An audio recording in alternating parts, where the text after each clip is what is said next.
Game 3 of the night, Athletico Esports taking on Legacy Genesis, and we will be looking at both Babip and Dan to perform this week. And also for these two teams to hole up a few of the errors that they've had, because there's a huge issue that we'll touch on more in detail when we get into the actual game, but pretty much the way that Athletico play is that they want to get everything. They want to get a perfect game from start to finish, and sometimes that baits them into making less than suboptimal plays, which are really do not go in their favor, especially when it comes to scaling and fighting around not scaling. Yeah, I think with how Athletico Esports have been playing in the past couple of weeks, it's been up and down, but taking all those advantages, taking all those objectives on the board and denying away from their other team has really been their playstyle. Legacy Genesis will start the bans off with Thresh and Zach getting banned away. Thankfully, this time around, the Zach was pivotal last game. Oriana, Brom, and Camille away from Artifact. Nigh all of these bans are targeted, so I actually do like this portion of this ban phase. They're not actually going for the very standard bans, and that's actually a really smart thing, because what you do is, first of all, you force blue side to pick what am I most comfortable on and what do I value the highest, and then you get a plethora of choices on red side to also counterpick. Now, red side doesn't have a particularly high win rate on this current patch, and that is in part due to the fact that a lot of teams are figuring this patch out. Like, people still haven't really got their heads around this patch. No, they have not. You know that it's tank meta, but you don't quite know what's in meta. Of course, like Cho is in here. Also, you got Sejuani, which is first locked in here. But if you don't do this pick and ban phase properly, at least the first rotation, you get so far behind. And the Maokai will be banned away lastly by Legacy Genesis, with the first pick Sejuani being open, and it is responded by the Gragas, which could potentially be going to Babip. Yeah, it looks like it will be going to Babip. I mean, hard to say at this point, but Artiferns hasn't really been known to be a Gragas player. Also, ever since the Doran's Ring changes, you've seen very few Gragases played on this patch right now. Priority on Cogmore. Yeah, I mean, this is one of the two champions that I was thinking of. I didn't really want to say Cogmore before the game started when you instigated my question about Gunkrab, because I didn't really want to say that he was going to play an immobile carry in order to deal with these heavy tanks come the late game, but Cogmore does it quite well. The only downside, of course, is that he's immobile, so if you don't get something like a Thresh or a TK, it might be a little bit difficult for this Cogmore to execute late game, but hey! 7.14, and we've just seen a Sivir. Wasn't buffed. 7.15, they start talking about rounding her numbers. And Sivir right now, quote-unquote, other regions, is not in a good place. So picking up the Sivir, I guess, to start off the Sejuani Engage composition? Yeah, well, hold on a minute. Arguably the best ADC in the world, Uzi, has picked up Sivir. So, you know, it is a thing on 7.14. Can potentially be. But is Gunkrab Uzi? I'm not too certain. Now, the problem with Sivir is that she has a 3-item power spike. It takes a long while in order to get there. If you put her into a side lane, which is where she likes to be, she doesn't have an impact on the team. Whereas on the other side, Cogmore, funny enough to say, will have more of a mid-game impact than Sivir. So all of these things do compound against Athletico. Yeah. Yeah, it's a very strange But they pick up the Cassiopeia, but Doink actually went off last week on his Cassiopeia. Hay will go back to the comfort and pick up the Syndra, and it's something he's kind of recalled back on when he's not comfortable in his lane. The Shen as the second ban phase, interesting from 5 to 8. You know, we know that 5 to 8 is really good Shen, so that's understandable. Fiora away from Artiferns, and there is a lot of top lane priority and a lot of focus already in the second ban phase. And already I'm starting to stress a little bit for Drakon, because he's going to have a little bit of a hard time come the late game. It's very easy to just turn nameplates off, turn champions off as well, and just say, it's a Cogmore getting to late game. He's just got to press W, he's going to have a Runeans or whatever other items that he decides to buy, and he's just going to be able to mow down everybody in front of his waking path. But how are you really going to do that? Because you've got to take a look at the team composition that he's going into so far. You've got a Sejuani who, if you stand still for a second, she's just going to ult you and you're just going to pretty much pop and explode. You've got a Sivir to get her in there, and you've also got a Cassiopeia. Now, you've got to really think about the way that you face.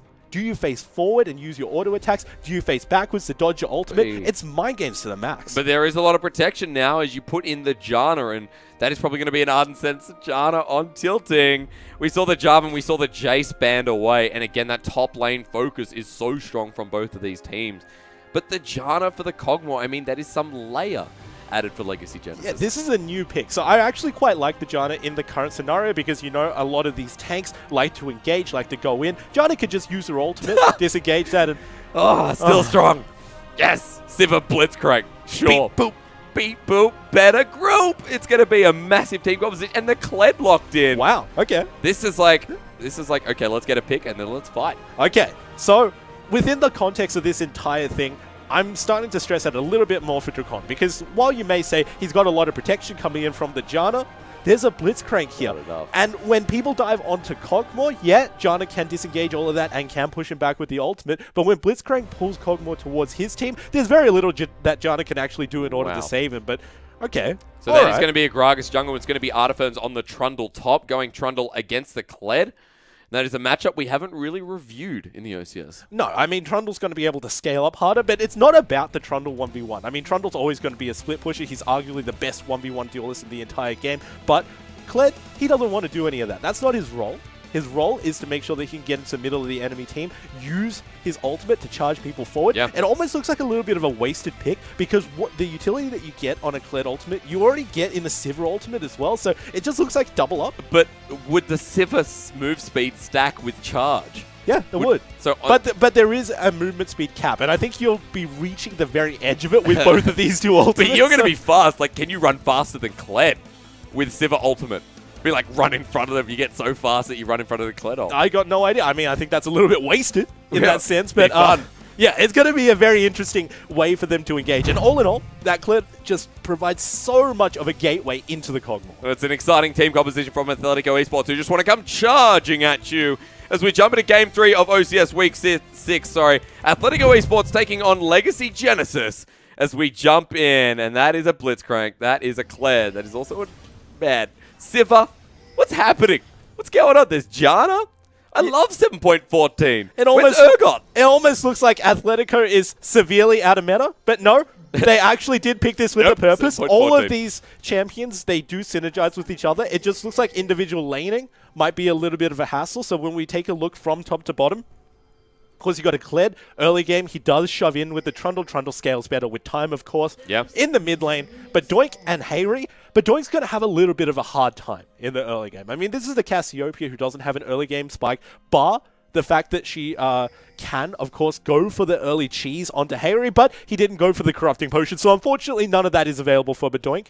And down onto the bottom side, simply by virtue of having a melee versus range matchup, this goes towards the favor of Legacy Genesis. And you might be wondering, it's a Kog'Maw. How does this lane win early? If Blitz doesn't land his Q, Blitz doesn't do anything. If Blitz doesn't land his Q, he's worthless. Yeah, more or less. And he's also gone for a Relic Shield, which is really odd in the current patch, because you'd rather start a coin. The coin gives you so much mana. It's twofold both for your Q and also for your passive. Oh, the first one coming out pretty close. Alidoric, the man, now has no mana. Blitzcrank stuff. I mean, you'd be stressing if you're Alidoric. You're not going to stress that much, but... It's so much mana. I mean, I am curious to see how Gunkrab and Alidoric go in this bottom lane. I think that Drakon has the ability to play it pretty safe and just wait for this mid to late game. But then again, Sivir is a monster in teamfight. Sivir late game is disgusting. Yeah, but you got to explore the avenue in which you get ahead. He got one. He got one. Traded. Okay. All right. All right. So that's how the lane works. Alidoric doesn't do too much except for his Q. And I guess it's going to be able to trade down onto Drakon, but that's more or less going to be it all the way until we get into the mid-game portion. Kog'Maw actually has more of a power spike than you would imagine going to the mid-game because Blade... Oh, flashed away. This lane is not looking good. As that is going to be Gunkrab who's going to be able to push it out, and Drakon, no flash. Who needs a coin? Who needs mana if you're just landing every single one of these hooks? That's all it's there for. You are seeing Blitzcranks these days going for the coin. Yeah. But he's going, no, I'm going to go Relic Shield. It's strange twofold because when you go into the late game and when you finish off your coin into into Talisman, then what happens is you get a huge movement speed buff. And the typical strategy with Blitzcrank is that you don't necessarily hook blind from far range. You run up to them because they're trying to juke you, and then you just knock them up with your Rocket Fist. So unfortunately, they're not actually going for that strategy. They do have more of a teamfight-oriented build. It works holistically within this whole team, but once again, we do have to see how they get into that mid-game because a lot of these lanes do actually suffer against Athletico. Well, you see, if you deny Artiferns a mid-game as Kled goes in, Dan Dane's there as well. Melee is not going to help Artiferns. A flash forward gets the freeze, and so cold it hurts his Artiferns as first blood to 5-8. So can I explain just how smart Dane was in going into the top lane? He knew for certain that Babip was starting on the top side because of the leash Harry provided onto the Raptors. So what happened afterwards is Babip naturally goes towards the red, gets his red, finishes off the big chicken, and then goes all the way down into his blue. Dane, he's a globetrotter. He didn't even take his blue. Went straight into the top side, lane to lane, and then he just got the kill down onto Artiferns. Nobody was really expecting that because 3 minutes in is a really quick gank. And honestly, Babip is trying to respond by going into this topside jungle. Dane is so low. If he gets caught out, which he will not, Babip could kill him in one stroke, but Dane's backing in that tri-brush on the top side. Babip will steal away the blue if it's any consolation. I mean, it's a little bit of a consolation. It means that Dane doesn't get to have it, but he doesn't necessarily want it because he just got 5-8 first blood, which will give him a whole lot more breathing room going into Trundle. It means that Trundle is delayed by a couple of levels in terms of his power spike, and all of this has rolled from Dane knowing just exactly where Babip started. Well, some wards will spot him out, so they know the path of Babip as he goes to his Raptors. Bedoink getting pushed out, a little bit of Scatter the Weak lands, and Hayri gets the Thunderlords. Bedoink has played this lane very safe, going for that Doran shield.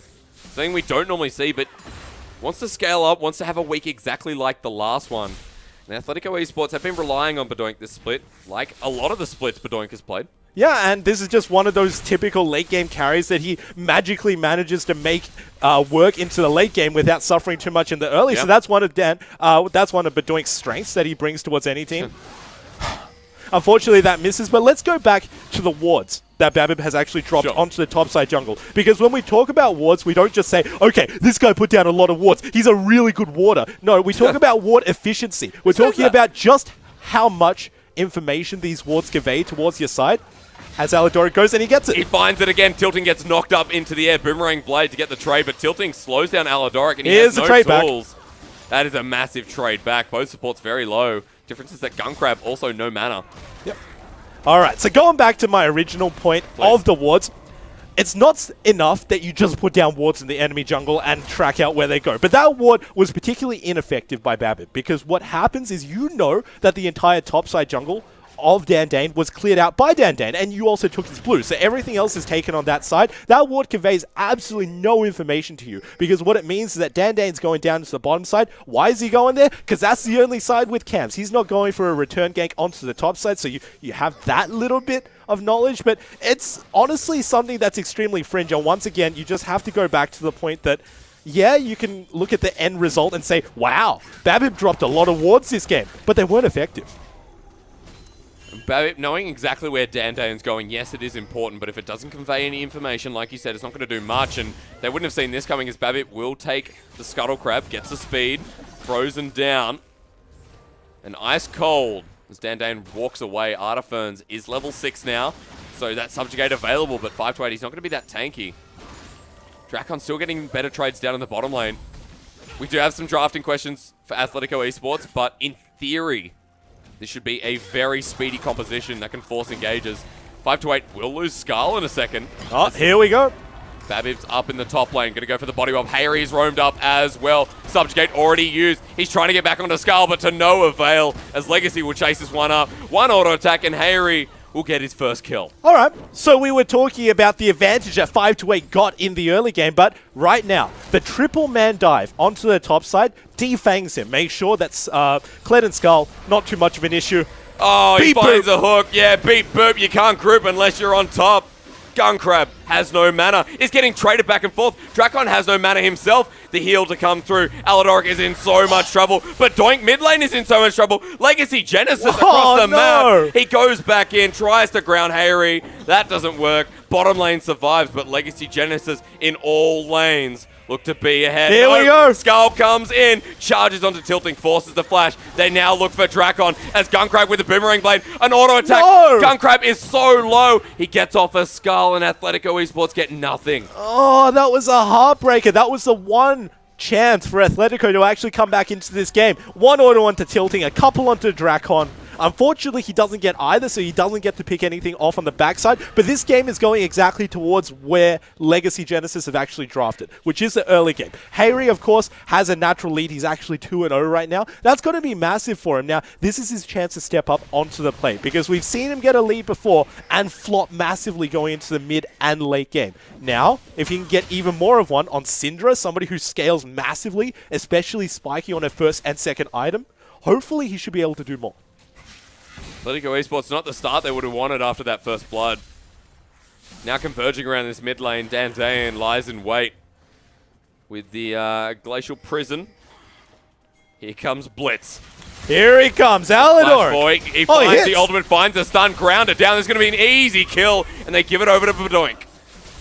And you just got a question. Where were the missing pings? It's a Blitzcrank. He has one idea that he wants to execute in this entire game, and that is to use his Q effectively wherever he can. Yep. Can Siva really capitalize on an early game? Not as much as you would imagine that she can, so, of course, he goes into the mid lane.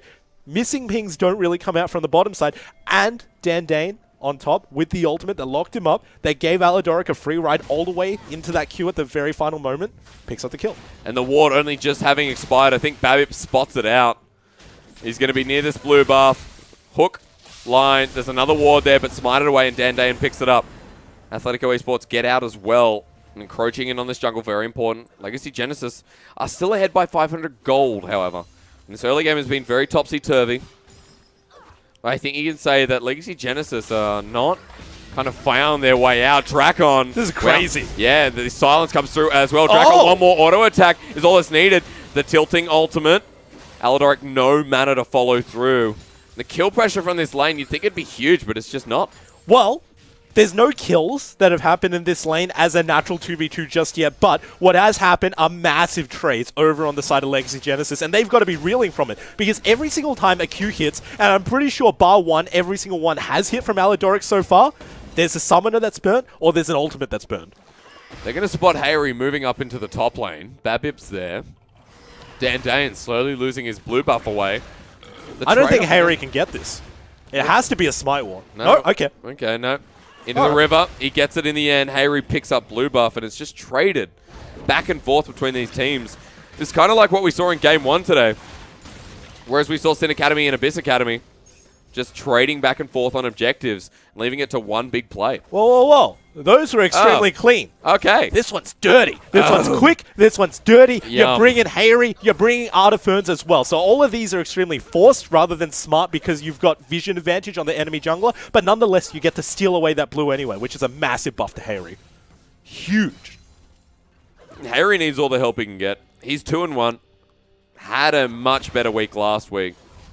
See if he can look to clean that up again and take out week number 6 for Legacy Genesis. They're 1,000 gold ahead. Resources just getting picked up left, right, and center. Artiferns finally dominating this lane. He is 30 CS ahead of 5-8. Even in the mid lane, you can see advantage to Hayri. Bottom lane goes a little bit differently with Gunkrab. But the Sivir has incredible amount of wave clear at that BF sword. Wait for the Essence Reaver. Wait for the Sivir Dream. Yep, that way she just gets to spam pretty much everything. You get massive crits on your W as well, so you just get almost unlimited amount of mana to just push the sideways. But this is also a double-edged sword, because while Sivir spikes on the Essence Reaver, she also troughs in the sense that she doesn't group up with her team. She likes to be the one in a 1-3-1 without the ability to really join the rest of the team, because she's very resource heavy. Not only does she want the gold, but she also wants the experience, which is very rare of an ADC, and that's ultimately the downside of why a lot of teams don't want to pick her, because she needs to scale up so much with independent resources without fighting. Still a slow start, whether it be messy or clean or dirty, whatever the metaphor you used. Yucky. Yucky. Artiferns going to be traded off under turret. I mean, you can see that 5-8 does have the trading abilities, but when Artiferns goes back in, and it's 5-8 who lose all his health. Take him off Skull. That's objective number 1. Trying to be a lot of mid lane pressure from Dandane, but he's not getting it. But it has been, you know, 7.14 so far has been a meta that has been shifting left, right, and center. I feel like Kled still being in it is okay. This turret is going to be rotated on, and smart enough 5 to 8 leaves it alone, and this is going to be first turret blood picked up by Legacy Genesis. Yeah, it just looks like there's absolutely no response. And I think if you take a look back at last week, Legacy Genesis have definitely reviewed this because there's a trade down onto the bottom side as well. They should be able to get it, but this is exactly the same play that Athletico made last week. Athletico liked to dive bot at around 13 minutes. So Legacy Genesis, reviewing all of these VODs, they've actually found the one outlier that has happened every single time, and they exploit it by going over onto the top side to get the first turret. Now Legacy Genesis start up the Rift Herald in the trade for what looks like an Ocean Drake. Doesn't have to look like it, that's what it is. Ocean Drake's going to go down, Rift Herald as a response. It means Legacy Genesis might be able to get another objective. Legacy Genesis in so much more control. 7.14 is crazy. Maybe they like crazy. You know? It's bonkers, but isn't it just? The Ocean Drake, if it ever were to favor a team, it does suit Athletico's composition because you got a Cassiopeia, a Sivir, and also a Blitzcrank who are all mana hungry in their own rights, trying to get into these. But as far as the entire composition goes holistically, you got to imagine that the Rift Herald going over to Legacy Genesis favors them so much more. Check out the gold differential. Even though it's 2 kills apiece, even though it's 1 turret apiece, there's just so much more on the side of Legacy Genesis, and you might be asking why. All those numbers are the same, aren't they? Well, no, it's because Legacy get there first. And with this Rift Herald, if they ever instigate a lane swap in order to push down turrets very hard, they could get even more. Yeah, it's Artiferns who's almost 1,000 gold ahead too, individually by just farm and assists and kills. They find the advantage. Alidoric is just trying to roam around the map. Get some kills, get some pulls. You know? What's he doing in a bottom lane? Not much. What's he doing There's in the top lane? You know, the lane swap is instigated by Athletico, so they want to go for it, but here's a fight. Oh, wow. The pillar actually screwed up. Artiferns has to flash away from the rocket grab. Dan trying to push him out, and he does so successfully. So top lane turret could be the next trade. Who's quicker, though? You got to imagine the team with the Rift Herald, but where is it? It's not out yet. Babip! But what if they go for tier 2, Preacher? Babip, drop it. I mean, yeah, they'll naturally have the advantage. It means that Athletico have to reverse once they get this turret, lest they want to give up that second turret. But they're actually going to push even more. No. Okay, so that's going to be a little smarter than them. Normally, the greedy thing that Sivers do is they go for the next wave. They don't necessarily want to get the turret, but they want to get the minions for the golden experience for themselves. It's just smart they don't. Scatter the Weak will hit, but Doink takes Thunderlords. Remember, he's only got Barrier, no Cleanse whatsoever. Rift Herald. What? Hang on. He tried to put a ward over, but... What? Oh, he finds a hook, though, no. and has to flash away. Silence through, exhausted after the ultimate. Rift Herald finally gets out of that chasm of Raptors, and turret goes down. Although it was weird, that was worth, and Legacy Genesis claw ahead by 3,000 gold. If you stand in the right spot, you can actually summon Rift Herald over the wall, but Babip's a really fat man on Gragas, so his character doesn't quite allow it. Maybe that was the initial intention. Yeah. Maybe he wanted to summon it over the wall. Whatever, it still worked. Yeah, I mean, it took the long way around. Doesn't really matter. Athletico at the current moment, in terms of their power spikes, can't really defend against it. 1 bop was enough. They do get some chip damage on the mid lane turret. Remember, tilting can shield turrets. That's annoying. 3,000 gold is Legacy Genesis, and right now, hasn't really been Athletico's game. Just something seems off. And it's not rotting fish. It's not meat you've left in the fridge for 2 weeks. It's not your roommates. No, it's something's off. We don't know what it is. Nope, in the top lane. No, is it Artifer? No. Is it Dan? No, Here it's we definitely go. not. Here comes the charge. Where's on the hunt, waiting for the combo. Doesn't matter. Artifer's dealing with 3 people right now, but Doink has to kite it back. He's living for a very long time. Yeah, way too close. Athletico will get the kill. But that would have made you poo your pants. Yeah, I mean, I would have been quite stressed if I was Dan in that instance. It's a Trundle. Yeah. Bearing down on a Sejuani, somebody who, while you do have tank, usually just comes from your passive, and once you burn your passive, you are actually deceptively untanky. Yeah. This actually works a lot in the favor of Artificers, especially the later in this game we go. Because you remember, once Sejuani hits level 14, you get 100 on both your armor and your magic resist, plus whatever armor and magic resist you have again on your passive. Babip has found a Kled. Yeah. So he'll be forced out of it, because Alidoric is here. No, misses the hook. Bear trap on a rope won't pull him back. Nope. Could have been a potential kill. But 5 to 8 continues to push up, and you can see that Artificers is now going to a different lane. He's got the Ravenous Hydra.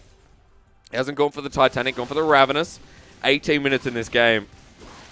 Is it 5 to 8? who can now split against the Trundle.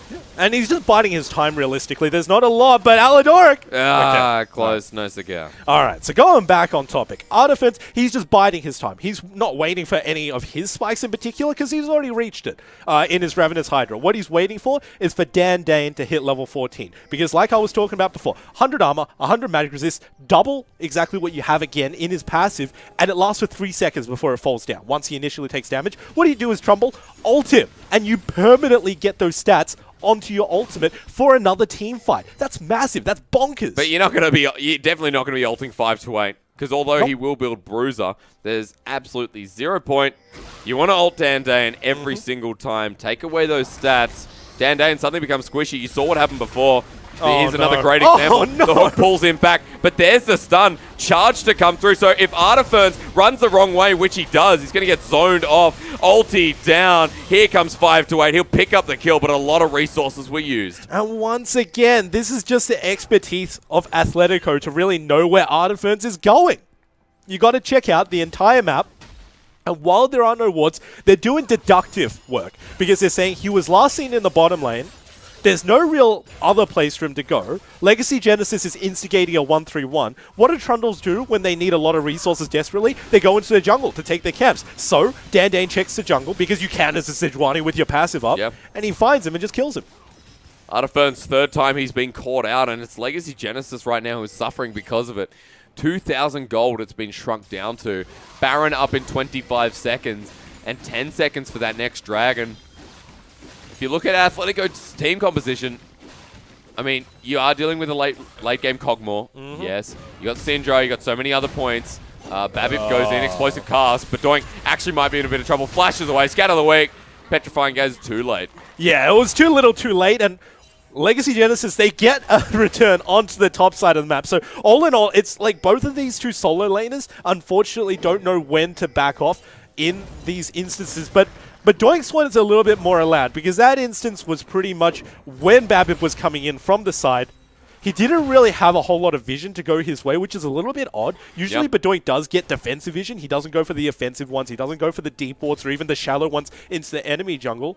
But to see him not put some very close ones to him when he's trying to safely farm a side lane, that's odd, and we haven't seen that in the past. Petrifying Gaze will be up and available very quickly. Either that or that is a bug. But I don't know. It seems like Legacy Genesis are just playing the rotation so much better. We normally say it about Athletico Esports, but Legacy Genesis are playing it better. You heard right. Well, yeah, and the only upside of Athletico is the fact that they're catching out Artiferns. They actually did it 3 times, and yeah, the kills may go over to them, and you might say it's 4-3. How can you say the Legacy Genesis are doing it better? Athletico aren't doing it better. They're just doing it more. 3,000 gold stands between them. Resources being utilized. This is a Baron that is not known to Legacy Genesis. They're actually backing off. Alidoric will leave the game. I think he was like, are we starting Baron? Close the game. Yeah, this is a Baron throw. You guys don't start Baron. They start Baron anyway.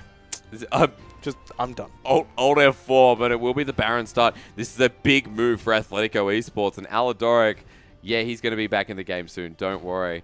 Legacy Genesis were all backing off. I feel like this is going to be a free Baron. Yeah, I mean, this is the point in which Legacy Genesis want to refresh both their health, their mana, and come back with a whole lot of their items. If you take a look at their inventories, which unfortunately we don't have an opportunity to do so, and check in with their gold, they're reaching the point in which they can start power spiking. I mean, you're talking about a Syndra, somebody who spikes massively in the mid-game. They want to fight after this point, but this is a very typical 20-minute Baron that you sometimes see by, I wouldn't necessarily say lower tier teams, but I'm talking about teams that exploit their enemy team in terms of vision and hopefully try to win through cheese. No, but it's a different Baron play from what we saw before.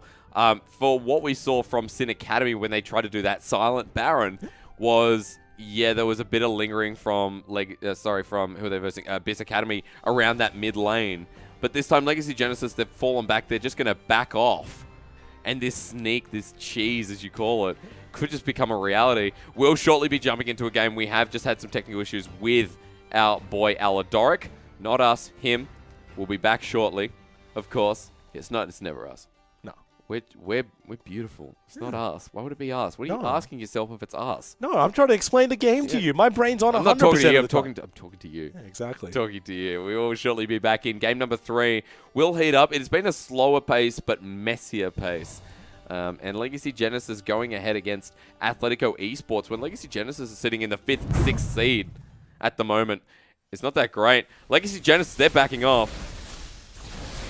Is this going to be a free Baron? It looks like it. There's no vision. They don't even imagine it to be done. Cogmore's not here. Wow. Jana's not here. Too late. The smite comes through, and that is a free Baron for Athletico Esports, and that's going to give him some gold as well. Facilitated by the fact that you have percentage damage on Dandane's E, and you also have amazing DPS coming out from Bedoink's Twin Fangs. So all in all, I think that the story of Athletico Esports this game is the fact that they've just been so smart with their decisions. Now, while their decisions haven't been informed from wards and informed from vision, they've done a lot of deductive work. What they've done is, you can't be doing A, you can't be doing B, you must be doing C. They did it 3 times against Artiferns off on a side lane. You must be in the jungle, so we'll catch you out. Yep. We'll move 5 to 8 in as well. And now they've done it with the Baron. Sure, you might be power spiking on Hayri. Drakon wants to go back as well, because Cogmore power spikes on every single back that he ever gets. Yeah. So, yeah, we'll just take this Baron as soon as it spawns. This Baron, they're just going to push mid free. There are 3 members from Legacy Genesis, while the 80 carry and support from Athletico Esports get it for free. Dandane joins in. That is the first turret. 5 to 8 is now dueling with Artiferns. The rest of Legacy Genesis move on down. They'll secure the blue buff, but 5 to 8 is continuing the push. And 5 to 8 is using the exact power spike that we were talking about. Sure, Kled has a little bit of a good time early and then falls down late against Trundle, but it doesn't realistically matter in the context of this game because he's just so far ahead. At this point, he can duel Artiferns whenever he wants, and he's drawing multiple members down to the bottom side. Hook misses. Scatter the weak. They body bop him as well. Explosive cask. Aladoric is dead. No, he survives. Courage of the Colossus. But after a turret shot, that's it. Dandane, great petrifying gaze coming through from Bedoink. Charge come through. Here we go, 5 to 8. He wants to get back into the OPL. Well, it looks like Skull won't help him this time as Artiferns uses the subjugate. Athletico Esports have to kite on back. Hayri is not letting that reality come in. Whoa, Drakon almost dies. The Boomerang Blade was strong. Artiferns gets 1 kill. The second one. Hayri actually picking up 1 himself. Grounded down, but don't way too far forward. Artiferns, 1 more Twin Fang as a flash from Artiferns, a flash from Dandane. Scatter the Weak will miss. Athletico Esports lose 3 for the cost of 1. And that was actually instigated by Dandane. Everybody on the side of Athletico was trying to put all of their eggs into the Dandane Bedoink basket. Guess what? Only one of them lays eggs, and that's the Cassiopeia. And there's a hole in the basket, Preacher. We were talking about this before. Hole in the basket, it won't work. Dandane, is this really worth stealing? I don't think it's worth his life, but he thinks so. He goes over with the blast cone, waiting for the smite. He misses it. Arctic Assault runs into... No. Yeah. That's a heartbreaker. You hate to see it. It wasn't necessarily worth it. I mean, it's an Ocean Drake we're talking. It wasn't worth it. No. That was his first death. Let's have a look how it went wrong for Athletico. Alright, so pretty much Blitz gets caught out in this entire engage, and the Dandane is the person to instigate the fight right back onto them. But this is not a fight that they want to take. They should have just left Aladoric for dead. 5 to 8 starts capitalizing as well. Take a look at how long Babbitt survives. He's actually the main bait for the entire team, as Athletico furiously try to change targets left, right, and center. And there's just absolutely no target priority. They're all hitting individual people, and they fall down massively for this. You saw that Bedoink there. I mean, there was a lot of DPS necessary. But once he got that petrifying gaze, he backed off and he waited until it wore off to come in and do the damage again. Yeah, I mean, there's no real reason to do that. This is one of the things that we were talking about in Champ Select. Going into the Cogmore, Cassiopeia is one of those checks because he just likes to attack you. He likes to sit and he likes to cannon you from the backline. Cassiopeia should be really comfortable with that because it means that the vast majority of the time Cogmore's facing you. You should be able to ult him, but yeah, getting the ult off and then not using the damage potential down onto Drakon was a huge fatal mistake going down for Bedoink. 5 to 8 almost off Skull again. Artiferns winning these trades as Baron buff is slowly going to wear off. It looked like such a good opportunity for Athletico Esports, but it then turned into Legacy Genesis controlling the pace once again. Yeah, unfortunately so. Scaling is, of course, in their favor now because Artiferns is starting to get onto the board. He's still got 3 deaths, but he's got 2 kills to his name after that team fight, so he's got much more pressure, and 528 is trying to intercept him. Yeah, the charge to come on through. Artiferns will get to half health, but Subjugate gives him so much more health. Kled is on his own now as Skull disappears, and Alidoric will once again disappear off of Summoner's Rift as we have another pause, unfortunately. Having some issues there. I can still hear game sounds. It's still 5-8. He's just popping off. He's just going for it. It's just last hitting. No, we're just gonna keep hearing sound. Yeah. No worries whatsoever. It's a beautiful sound. Oh yeah. No. I mean, I think I just heard charge again. Not too sure how that happened. Let's do it Maybe again. it was Skull. Let's do it again. We're back. Skull's back. Skull, But where are you, girl? Alidoric is going to start winning these trades. We know that. Yeah. Okay. I mean, eventually, you know, it's always a late he's game kind of blitzcrank. winning them at the moment. Yeah, it's always a blitzcrank who's like, oh, guess what? I landed a Q and it's late game when you have a 60-second death timer. I'm just going to casually win the game. Or not win the game. Beep boop. Beep boop. Blitzcrank. If we honestly think about Athletico Esports in the past, they've had opportunities like this where they've kind of missed the early game window. They've missed the mid game window as well. And then they've forced a 50-50 team fight where they haven't positioned correctly or target priority. It hasn't been a thing. Yeah, I mean, in the whole context of this game so far, I think this really exemplifies the problems that Athletico has had in their run throughout the OCS, because the way that they play is they play extremely greedy. They know everything they can potentially do, but they want everything on the map. They won't settle for less. They won't settle for more than 50%. They want 100% victory, and unfortunately that doesn't work in their favor. I mean, they're trying to take their fights when their carries are not spiked. They're trying to take fights when they're not actually in a winning position, like that last fight that you saw when Alidoric was caught out. Leave him for dead. He's a dead man. That Blitzcrank was never really going to do anything. Not really a huge factor in defending either or protecting objectives, so you should have just left him, but they capitalized on that as well, and then ultimately they lost because of it. So it doesn't just exemplify the way that they're currently losing this game, but it's exemplifying the fact of why they could potentially improve throughout the OCS, and they failed to do so far. See, it is an interesting draft from Athletico Esports, but I would have preferred something like a Brom, something like a Thresh if available. Like, what about another frontline for Athletico Esports who have a charge on the hunt composition and all about engaging? Yeah, I mean, I think Brom could have been one of the best picks for this, because the hardest thing for Brom to do is get into the nitty-gritty and get into the middle of the team fight. But with that charge, like you said, with the on the hunt as well, that should be able to facilitate him. Doesn't, though. We jump back into game now. Legacy Esports hold that 2K gold lead. It's been going back and forth, but it has still been Legacy Genesis in control. Baron has more than worn off, and they start this siege top, but Doink in a bit of trouble. There we go. Scatter the Weak, not going to hit. A shutdown. Explosive cast misses, but Doink, and he lives. Now Guncrab is popping off as he's popped on the hunt. Down in the bottom lane, Skull joins the fight once again. Is the ultimate available? Artiferns, no it's not, because 5-8 will win the 1v1. And that's exactly the way that 5-8 wants to play these fights from here onwards. It's just, you get back onto Skull, you get so much extra health, and you beat Artiferns. But going over onto the top side, not too much to say about that. Alidoric hit his Q onto Harry. Harry died. Yep, and Harry used the ultimate, and that Unleashed Power did not finish off, but Doink, with and the fact that he lives 2 kills for Athletico Esports, gold is back, and 5-8 might just get this turret. Yeah, he has a lot of free roam to do so. There are only 3 members up from Legacy Genesis. None of them do have TP, so it's going to go over to him very fast. And you've got to take a look at the entire impact of getting that turret down, because you might say it's in a turret, down onto the bottom side. What good is that for your team? But a little bit more than 1 minute, Baron is coming up for your team. It means that if 5-8 is pushing down onto the bottom side with a TP, in which he does have, then it's going to be a lot of pressure that he's applying on the bottom side. Almost 3-item Siva versus almost 2-item Cogmore. 40 CS up. Has actually got the mortal reminder. Guncrab, his wave clear is going to be dumb. Yep. Absolutely. 1 W, 1 Q, every single minion's going to die. One night in Bangkok.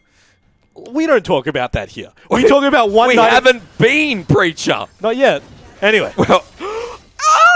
There it is. That was actually... Yeah, that's what I was trying to hide from you. But unfortunately, you've unraveled my surprises, so we'll have to talk about Guncrab. Oh, yes, we will. Change the topic. On to Guncrab. Guncrab has now got to this magic spot in which Siva can actually group up with the rest of the team. She's gone past the awkward phase of, leave me alone, I want the gold, I want the experience, to the point where she's like, oh no, I can actually group up with the team and I could do massive amounts of damage with my crit ricochets. And this is really dangerous going over for Legacy Genesis because while you can say, you can't hit me because I'm a Cogmore in the backline, I'm a Cinder in the backline, that ricochet will bounce from the Gragas, from the Janna, and from the Trundle. So all of those things, especially if they crit, will do bonkers, crazy amount of damage onto the backline. So do you start building the Infinity Edge next? I feel like that's a crucial item. Of course you do. But here we go. Alidoric is caught. It might be caught out. The Tornado is not going to reach him. There's a rocket grab and misses the mark. On the hunt was popped by Gunkrab as well. Maybe overambitious. It's a 50-50 realistically. At 5-8, he's charging. Where's he going? Bottom Oh, see. And Artiferns is left wondering, like, was that meant to hit? He's going back in, level 17 on 5-8, level 15 on Artiferns.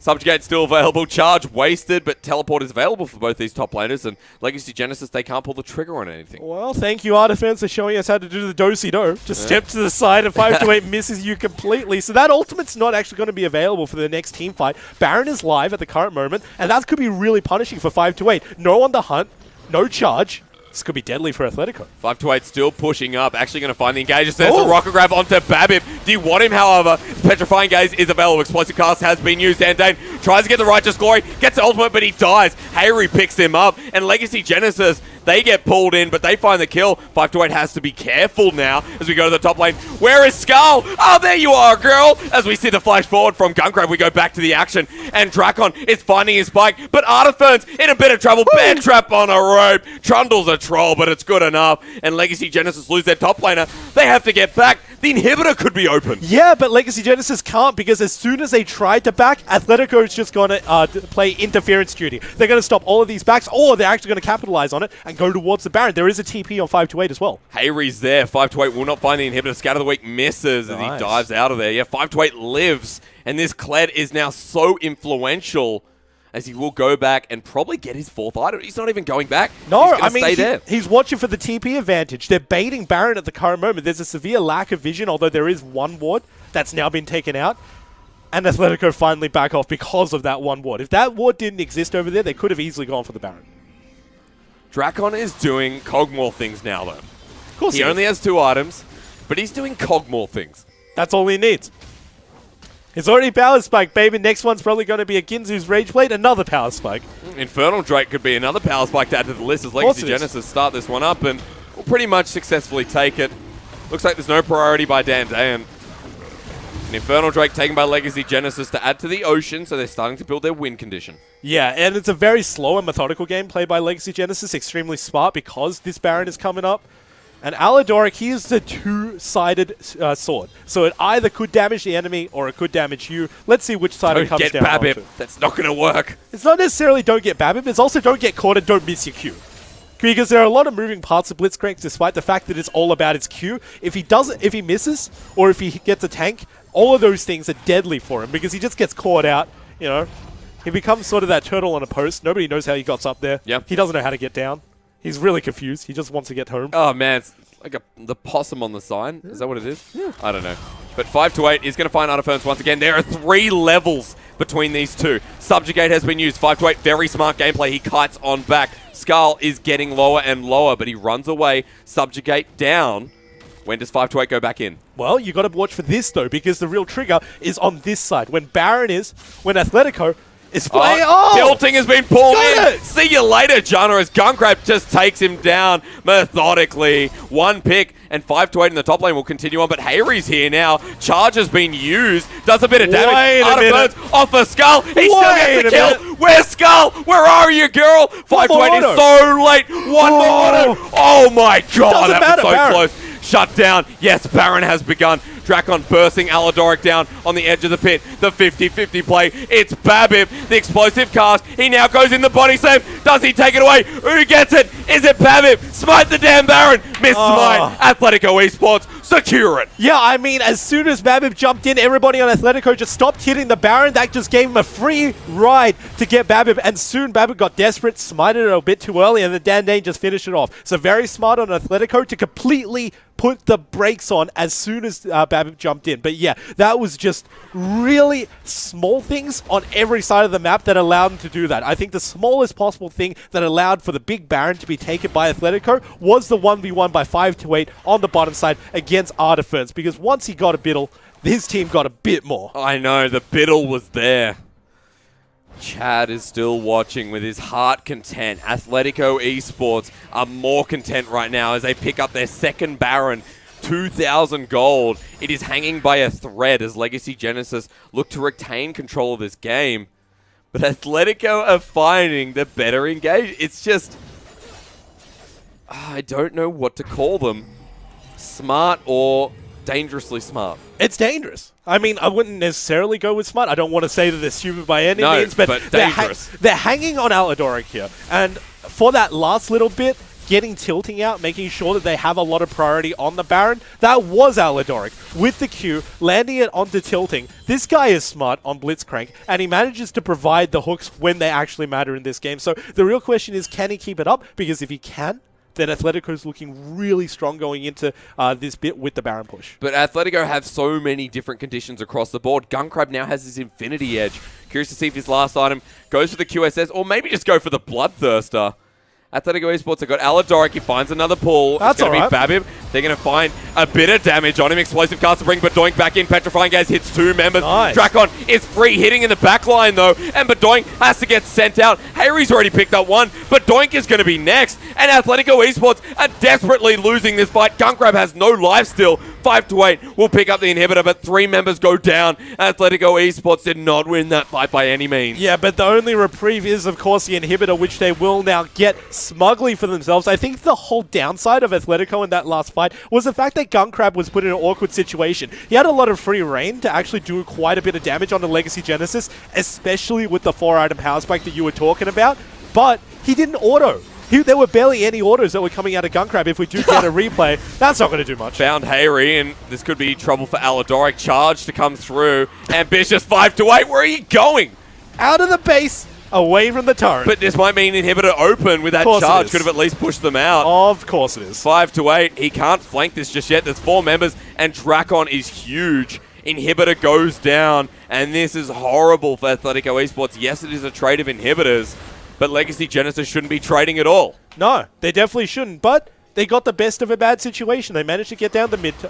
They managed to get down 3 people on Athletico. Now they have to go back, lick their wounds, make sure that they can push down the bot turret. And they're doing a lot of good work for themselves because now it's very defined for them. They can do a 1-4. The 4-part of Legacy Genesis is extremely strong when you put them onto the top side of the map. Dragon's coming up in a minute as well. They could just rotate, put Artiferns down onto the top side, and it's working out favors for them. But isn't it a problem that the 1-4 is 5-8 versus Artiferns? And can Artiferns deal with him yet? Not yet. Not yet. You're going to be waiting quite a while. I mean, there's an Adaptive Helm, there's a Frozen Heart, and there's a Knight's Vow, which isn't going to be doing anything unless you're with your team. So not yet. Artiferns needs one more item before he can start. Portal reminder for Kled, by the way. Oh, no. Okay, definitely not. Definitely not. Good idea. Yeah. Fantastic idea, dude. That is going to hurt Artiferns. Yeah. 5-8. He's going into a side lane, has teleport available. Artiferns is just going to try and defend bot side. But slowly and slowly, 5-8 is adding this pressure for Athletico Esports. So there is even when all these other conditions fail, there are so many other conditions that come into play, like 5-8. And it's so awkward seeing Artiferns down onto the bottom side while 5-8 is splitting on the top side, because that's realistically where he should be while the rest of his team clear out this inhibited wave. Oh, that is going down. Yeah, I mean, the fact that Artiferns is in the bottom side means that they just lose it, but here's the Dragon. 4 members. Turret will go down. Teleport available. When does 5-8 channel it in? There's the Righteous Glory going in for the steal. He's got it! Dendane stole it away. Athletico, do they engage or do they go in? The hook, it picks out Hayri. Aladoric, you're a madman. But Hayri will not go down just yet. The Baron is going away, but the Elder Drake is up, and 5-8 is opening up the base again. I cannot believe this is exactly what Athletico wanted. They stole the Dragon, and now they're getting an inhibitor. And this inhibitor is going to be on the list. 5-8 might even die for it. Does he go into Artiferns? He flashes away. Charge out. You could have gone further than that, 5-8, but that's okay. He's out. Yeah, he's out. He's to safety. And once again, this is the second inhibitor that 5-8 has got, while the rest of his team is baiting the entire side of Legacy Genesis. And take a look. While Legacy Genesis are getting the kills, they're losing the turrets, which evens out the gold, and then they lose inhibitors. But that steal is so important because Legacy Genesis had the Infernal, the Ocean as well. That could have been their win condition. That could have been their forced to fight. And Athletico Esports right under their nose, take it away. And Dan says, no. We're still in the game. My precious. Baron is up in 120. And Athletico Esports, yeah, okay. They wanted blue. They got it. They got blue. 5-8 is level 18. This guy is a monster. And I don't think I've seen a better performance from 5-8 this split. This is his time to shine. And he's showing us that his Gled is just as good as someone like Paprise. Yeah, and it's not necessarily mechanics that we're talking about when we say 5-8 is doing this right. He is playing the game so smart. He knows when to group with his team, and more importantly, he knows when not to group with his team, because he's got 2 inhibitors on the split, and now that Baron is coming up in 1 minute, both of these teams want to establish vision, but you always know that 5-8's got to be on the side. I'd love to see 5-8's turret count by himself. I feel like he's gotten 6 out of 7 of them, or 5 out of 7 of them. 5 out of 8 of them, I'd like to say. 5 to 8. Okay, nice. No. Well, I mean, I don't have a chance to use this every day, but On the Hunt has just been popped by Gun Crab. Dan righteous glory, the flash forward, uses Tilting's flash. And that's how obnoxious this whole thing is. Because realistically, you have a righteous glory coming in from Dan. And you don't have a coin, but you have your W speed up. Oh, no! Babbitt being pulled in. Does it work to their advantage? Don't think so. Oh. Drakon ready to turn on. This inhibitor. Unfortunately, Athletico wasn't in the right position, because if they actually managed to kill Babbitt in that instance, free Baron. But this inhibitor's just spawned up, and 5-8 is still charging on through. Artifence, what do you do? Does he challenge it? Baron has been started. Babbitt on the backside. They miss Drakon. The hook gets onto Tilting. Body pop there, but there's only 3 members for Legacy Genesis. They go onto Drakon. Petrifying Gaze will miss. He cleanses. Here comes Hayri in the mix. Gets a 3-man stun. This is really good for Legacy Genesis, as Babbitt is taking no damage. A double kill for Hayri. They charge on through. On the Hunt has been popped again, but Babbitt is weak to the Mortal Reminder. Meanwhile, 5-8 is continuing on. Yeah, and I think he can actually do this. Take it! Fight him! Kill him! Artiferns doesn't have the subjugate. Titanic Hydra is back up and available. Artiferns, bear trap on a rope, but he just goes for the inhibitor again. A big fight for Legacy Genesis, but they can't stop 5-8. And this is ridiculous. Look, Legacy Genesis by all means won that 4v4 fight, but they don't even get a Baron out of it. How crazy is that? You lose an inhibitor, you don't get Baron, and you get 1 more kill net as a trade. So all in all, that's just not worth. And Legacy Genesis, yeah, their gold is slowly catching up to Athletico, but there's a big enough buffer that Athletico can allow this to happen. And they couldn't start the Baron. They're all so low. Legacy Genesis will now go for it. Do they do it quick enough? I think they do. They've got a Cogmore. And Dan is nowhere nearby, so this is going to be Legacy Genesis taking a free Baron. That is something on the board. They are down, but they are not out. 2 inhibitors. Baron is available. They can defend this. But this is almost a dangerous situation, which there's no objectives on the map, so what Athletico can do is just 5-man death ball down mid lane. I mean, yeah. Just the ward. Continue. Yeah, it's just an argument either way. But going back to this topic, yeah, you can just straight 5-man mid. You can even put 5-8 on a side lane, because even though there are no inhibitors to take, top 1 will eventually regenerate, so I guess that is a point of contention for it. And all in all, this is still looking pretty dangerous, despite the fact that Legacy Genesis do have a Baron buff for them because of the inhibitors. Yeah, and I think Guncrab now on his last item, Hex Drinker picked up. Hasn't gone for the Bloodthirst, so he has 0 life still whatsoever. I believe he's got the Warlord's Bloodlust. That's it. I mean, 1 tick of a heal. Sure, it might be like half your health, but you can't activate it at a whim. It's very situational, and unfortunately, that's not really going to cut it if there's a whole lot of burst coming down from Hayri, because you just can't react to it. Legacy Genesis forcing down mid. You got 5-8 still in that bottom lane. Rookie's going to miss. Babbitt goes too far forward. On the Hunt has been popped. Ultimate, the static field, body bop there, airborne, as you see Guncrab almost going down. In fact, he does go down. 2 kills for Legacy Genesis. Something has to be done. This mid inhibitor is going to go down, but what else can they get? Wow, and this is just Legacy Genesis winning another fight, except on this occasion, 5-8 couldn't win against Artifence, and this might be game. 5-8 comes on down. The charge is there. Zhonya's has been popped. Exhausted through is the Kled. It's Badoink who goes down next. Legacy Genesis, by a big surprise, have taken down 4 members. This Baron buff could just win them the game, and Athletico Esports are now trembling as 5-8 will get back on Skull. That saves his life. Oh, Skull again almost gets back on a 3rd time. But an ace, and Legacy Genesis will take down Athletico Esports. So Athletico was playing on such a tight rope, and at that last moment when they lost the team fight without winning 5-8, they just fell off. And now we have another tie as Legacy Genesis will look to be in contention with Athletico Esports.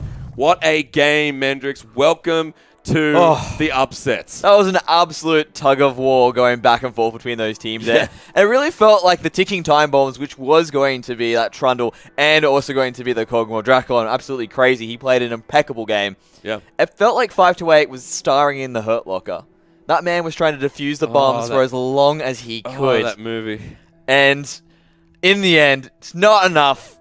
Legacy Genesis, the bomb blows up.